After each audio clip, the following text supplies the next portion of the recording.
Құрметті оқырман, каналыма қош келдіңіздер.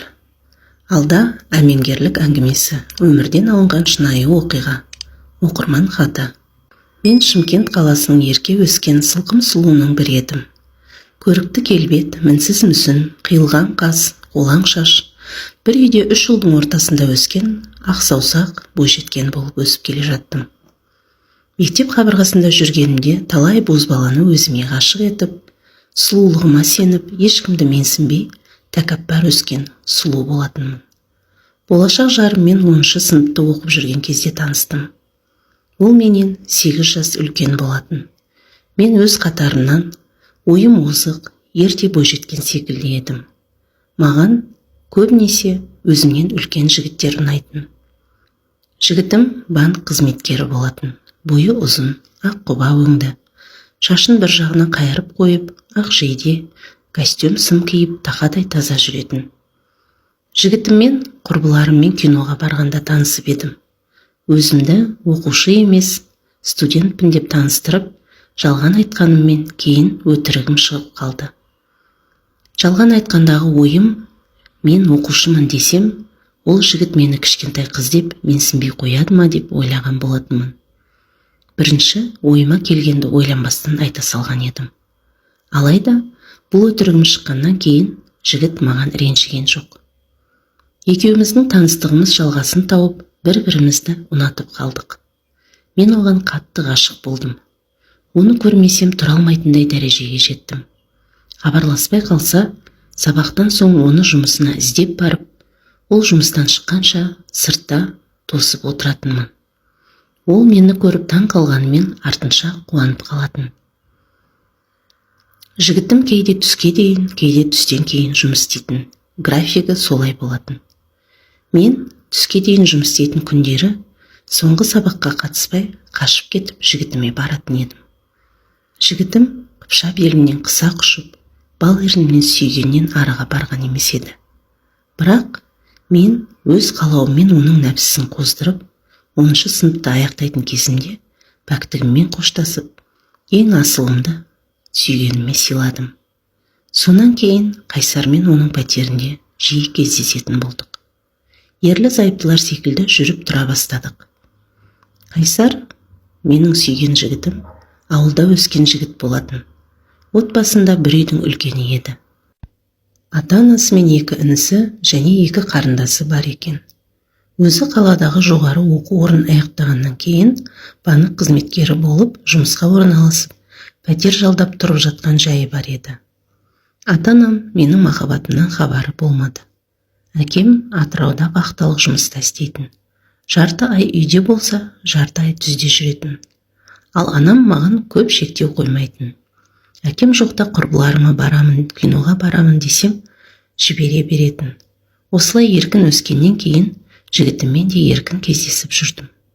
Қатарластарым мектепті аяқтағаннан кейін оқуға түсеміз деп жарқын болашақтарына тың жоспарлар құрып жүргенде, мен сүйгеніме тұрмысқа шығамын деп, жас келін болып, сызылып, шай құйып, түнде күйеуімнің құшағында махаббат құрып, тәтті сезімге елітіп жүрдім. Осылай жүргенімде көктем айында наурыздан кейін етек кірім келмей қалды. Асқа тәбетім тартпай, жиі жүрегім айни беретін болды. Бұл жағдайымда жігітіме айтып едім, көз алақандай болып, «Жәншік, сенің аяғың ауырлап қалған жоқ па осы? Тест алып тексеріп көрейік» деді. Жігітім ер адам болса да мұндайды біледі екен. Кешіктірмей, дәріханадан тест алып тексеріп көрсек, 2 қызыл сызықша шықты.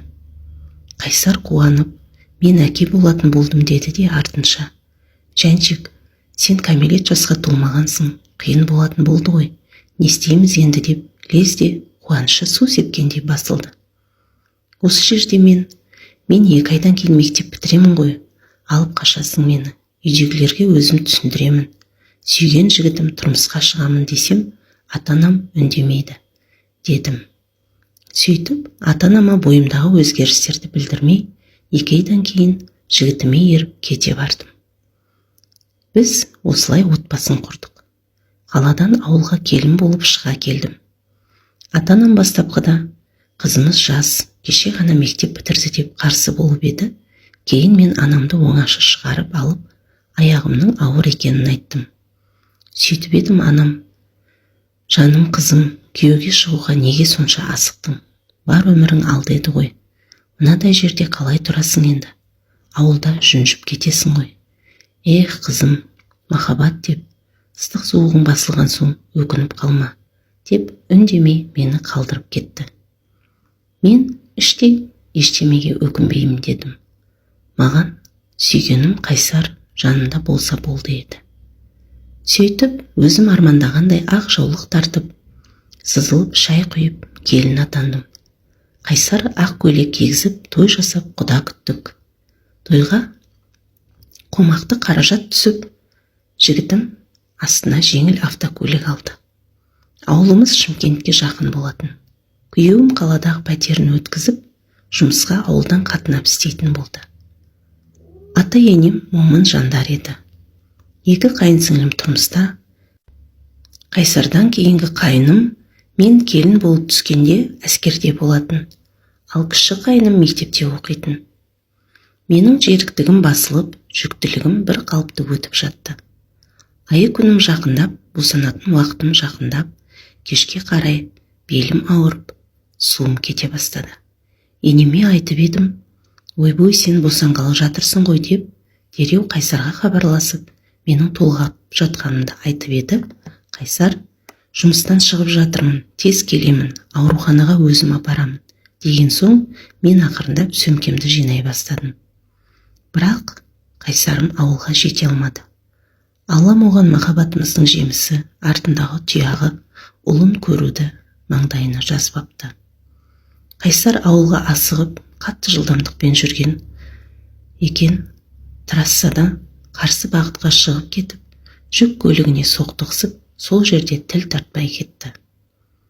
Қайсар кешігіп телефон тұтқасын көтермей қойған соң, менің толғағым қысып, көрші таксист аға мені ауруханаға жеткізіп салмақ болып, трассада келе жатқанымызда, қараңғыда жолда көлік апаты болған жерден күйеуімнің көлігінің жанынан өткен екенбіз.